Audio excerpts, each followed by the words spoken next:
चलिए यहाँ पर जो आपका परख वाला एग्जाम होना है 4 तारीख को, उसका ये 5वां प्रश्न पत्र है, आदर्श प्रश्न पत्र यानी मॉडल पेपर। उन लोगों ने भेजा है ना कि इस तरीके से मॉडल पेपर आपके आ सकते हैं, क्वेश्चन आ सकते हैं, उसी को हल कर रहे हैं। 4 हम लोगों ने हल कर लिए। अब यहाँ पर देखो मैथ्स में 5वां पेपर अब हम हल कर रहे हैं। 13 की अनुवर्ती प्राकृतिक संख्या। अनुवर्ती का मतलब क्या होता है? 1+1। अनुवर्ती मतलब आगे की, आ से अनुवर्ती, आ से आगे, आगे यानी उसके बाद कौन से 13 के आगे क्या आएगा? अगर पूर्व, अब इसी में आपको पूछा जा सकता पूर्ववर्ती संख्या, ठीक है? तो पूर्ववर्ती यानी पहले का, ठीक है? पीछे मतलब मत करो, नहीं तो 13 के पीछे तो बाद में बोल दो कि 13 के पीछे तो 14 लिखा हुआ था तो 14 कर दो। नहीं, क्या होगा? आ से आगे, आगे यानी कि जो 13 के बाद आ रहा है, आगे मतलब उसके आगे कौन सा लिखा हुआ है, ठीक है? और पूर्ववर्ती मतलब पहले, पहले यानी कि जो पहले लिखा हुआ है, ठीक है? तो इस तरह से याद रखो। अनुवर्ती यानी आगे की संख्या होगा। 13 की अनुवर्ती संख्या क्या हो सकती है? 14। और 13 की पूर्ववर्ती संख्या 12। तो अनुवर्ती पूर्ववर्ती से रिलेटेड कोई भी क्वेश्चन आएगा आप कर लेंगे? Yes ma'am. चलिए, -12 का योगात्मक प्रतिलोम है।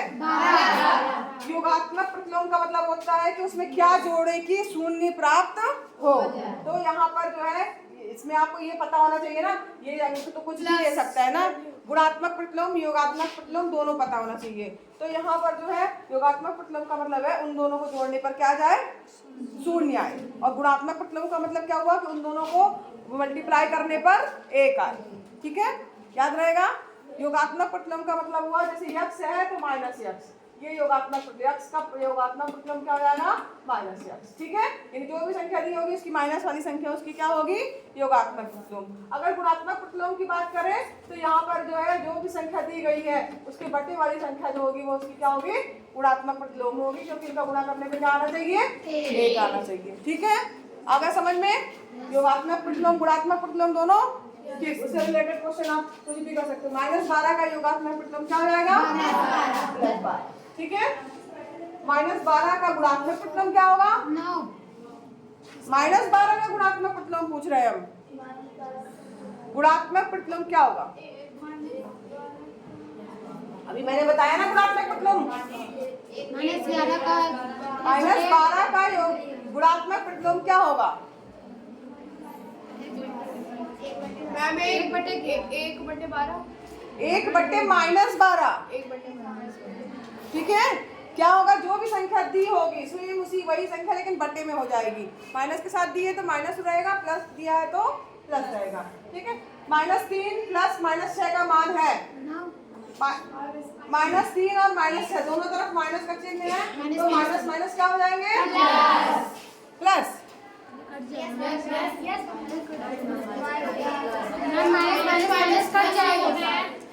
माइनस माइनस प्लस होता किस स्थिति में होता है? जब मल्टीप्लाई में होता है। -3 माइनस ये -9 होगा। ये तो बेसिक सी बात है। माइनस माइनस की संख्या जोड़ेंगे, -2 -3 जोड़ो कितना आ जाएगा? -5, ना कि 5 आएगा। जब मल्टीप्लाई होता है -2 गुणे -3 तब हो जाएगा 6। माइनस माइनस का गुणा जो होता है वो जो गुणा करने पे प्लस आ जाता है, लेकिन जोड़ने पे या घटाने पे तो थोड़ी आ जाएगा अपने आप।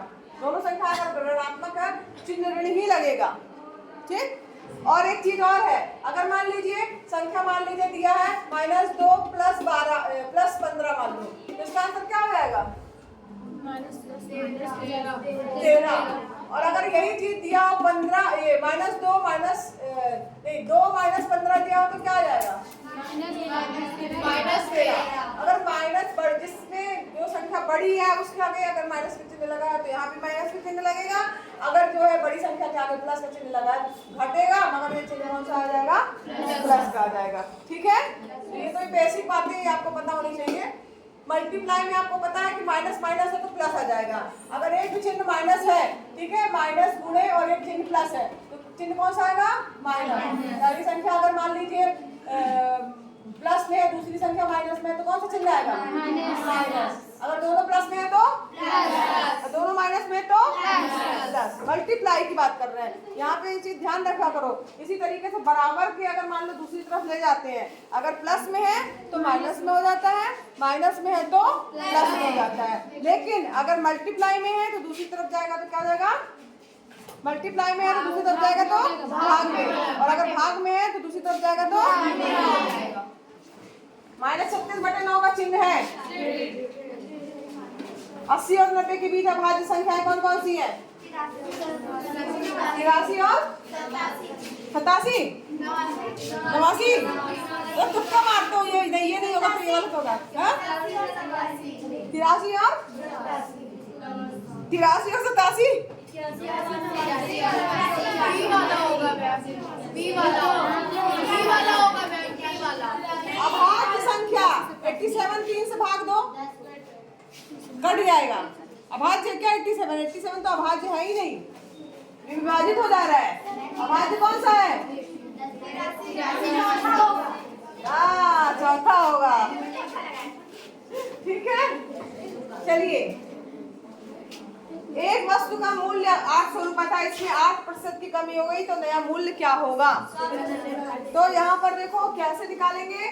मूल्य कितना था? 800 था, 8% इसका निकालेंगे तो 800 का 8% का मतलब होता है मल्टीप्लाई का चिन्ह, 8% का मतलब होता है कि जब प्रतिशत में आता है तो बटे 0 0 कट जाएगा, 8 का ही 64। अब लेकिन यहाँ पे 8% तो ये लिखा है कि 64 आ गया, लेकिन लिखा कमी हो गई मतलब मूल्य 800 रुपए था, अब उसका मतलब कि उसका 800 रुपए में से 64 रुपए घट जाएगा क्योंकि कमी हो गई है। ठीक, वृद्धि होती तो जुड़ जाता, कमी हुई है तो बढ़ जाएगा। 800 में 64 घटाओ कितना आ जाएगा? 736। आंसर कौन सा होगा? 736। ठीक है, आगे बढ़े।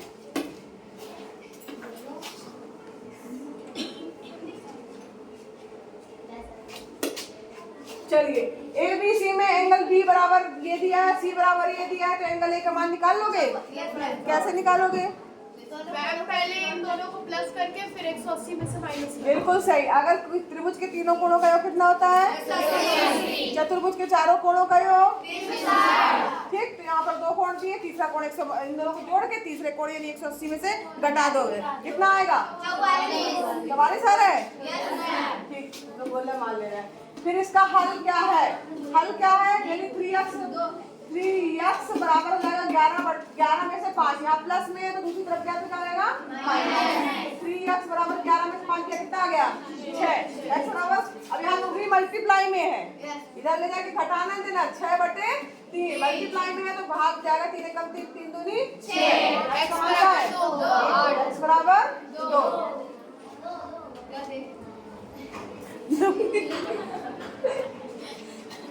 ये वाला क्वेश्चन किससे बना है?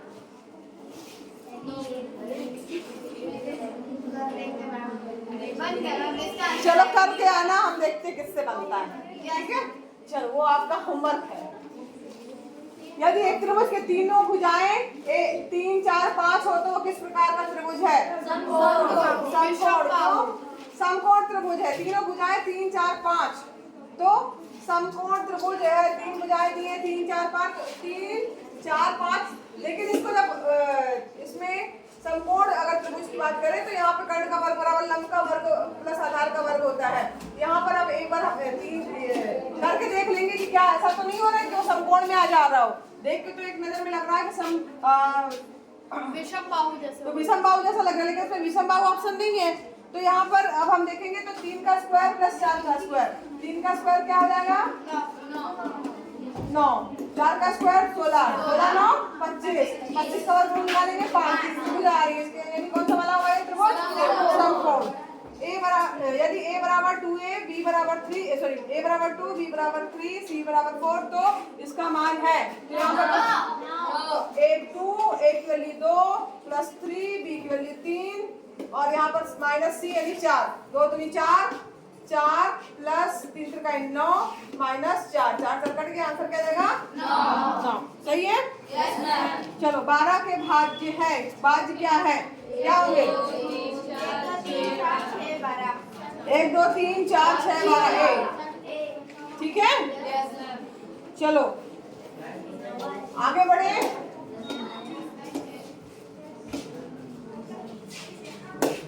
बहुपद की घात है। यहाँ देखो समझ में नहीं आ रहा है कि लिखा क्या है ना? तो इस तरह से नहीं आएगा। जब भी घात पूछा जाएगा बच्चे तो ऊपर पावर के रूप में लिखा रहेगा। तो यहाँ पे इसी तरह समझ लो, इसको ये लिखा किसने क्या है, 4x की स्क्वायर प्लस 3x की पावर 4 x की पावर 8 प्लस 9 क्या होगी बहुपद की घात?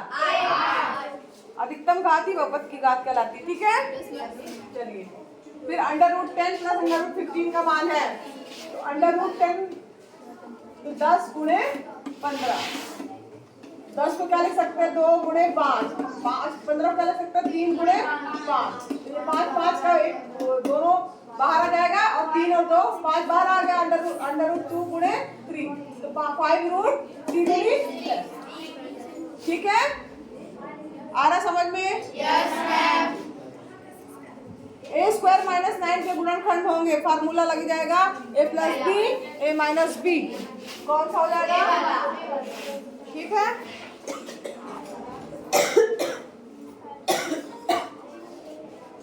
ये क्यूब रूट है, 125 का क्यूब रूट क्या आ जाएगा? 5। 343 किसका है? 5 सत्ते 11 समझ में? इसमें 3 का त्रिक बनेगा और त्रिक बन के बाहर आएगा तो इसमें 5 आएगा और इसमें 7। यदि a प्लस b बराबर 8 a b बराबर 15 तो a व b के मान ज्ञात करने हैं।